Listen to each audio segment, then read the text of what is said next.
Lesson number 2. Baguhin mo ang iyong paniniwala. Ang aral na ito ay una kong natutunan kay Brother Bo Sanchez, na kung saan sinabi niya, "Your money problems are mind problems, and the first mind problem is your core beliefs about yourself." So kung pangarap mo talagang yumaman, dapat ay magkaroon ka muna ng awareness sa iyong mga paniniwala, kung naka-align ba talaga ito sa iyong goal, at kung hindi man ay dapat magkaroon ka ng lakas ng loob para ito ay baguhin. Ang paniniwala kasi natin ay maihahalin tulad natin sa isang wallet na kung saan ang halaga at dami ng pera na ating mailalagay dito ay nakabase lang din kung gaano ito kalaki.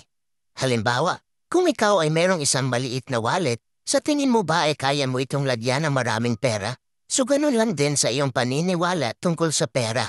Kung naniniwala ka na deserving ka lang magkaroon ng 20,000 pesos na income buwan-buwan, paniguradong yan lang din ang halaga na iyong matatanggap at yan lang din ang sapat na halaga na kaya mong i-handle. Ito ay isa sa mga major factors kung bakit karamihan sa mga lottery winners ay bumabalik sa pagiging mahirap at ang mga taong malaki ang income ay walang naiipon.